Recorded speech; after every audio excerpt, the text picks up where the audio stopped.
Hey everyone, Dr. Russo here. Just want to make some comments on this past week's discussion for week 6. Reading all your posts, very interesting.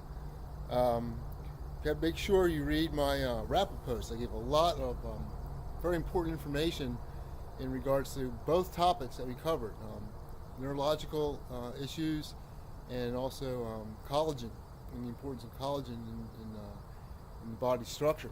So be sure to go and read my wrap-up post. One other thing I want to make you all aware of, actually I saw this just this morning. I saw a report about another issue in regards to nutrition. And as you'll see, some of the things we've been covering a lot this course are nutrition oriented. And in fact, it's one of my strong beliefs is that many of the diseases and pathological conditions are actually caused by poor nutrition, in addition to lack of physical activity, exercise, and so on. But what I saw this morning, and many of you may have already been aware of this, is that an article that I read in regards to genetically modified foods, or GMO organisms, GMO crops, and so forth. And many of you may not be aware of is that the fact that many of these GMO foods, what they're modified to do genetically is resist pesticides. These plants, corn and soy, are probably the two most common.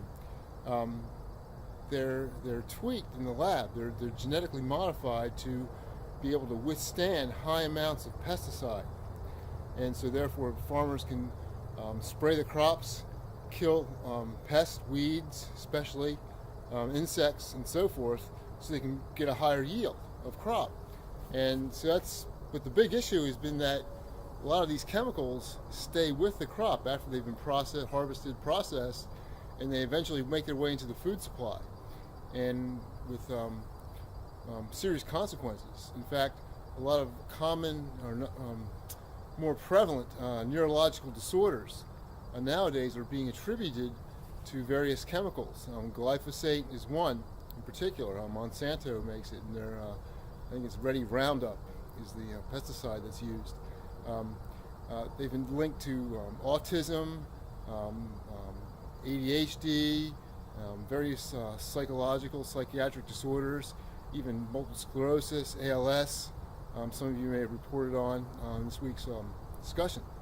So I just want to make you aware of that issue. What I'm going to try to do is I'm going to go back and see if I can find that article and then post it with my wrap-up. My wrap-up post this week it's fairly extensive. It's long. I said a lot in it. I actually added a little bit to it this week, in addition to what I had previously when I taught the class and wrote in the wrap-up post. But again, be sure to go back and read it. And if you have any questions, just send me an email. This week you have the papers. The research papers are due, in which you report on a particular occupation, profession related to the health sciences that you might be interested in regards to that. Also, the week after next, remember the second set of case studies are due, and you can find those in the resources folder in the e-classroom, in the same place that you found the weeks 1 to 4 cases. They're posted under the week 8 lesson.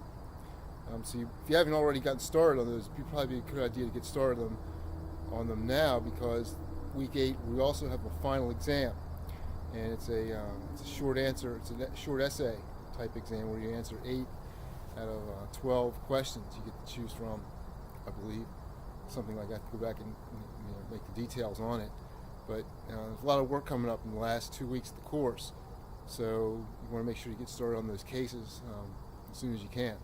Anyway, hope you all have a good week. A nice day out here again today. I was out for another training ride this afternoon, and just enjoying these crisp, nice fall days before the real cold weather sets in. Anyway, so we'll have a good, productive week. And if you have any questions, just send me a message.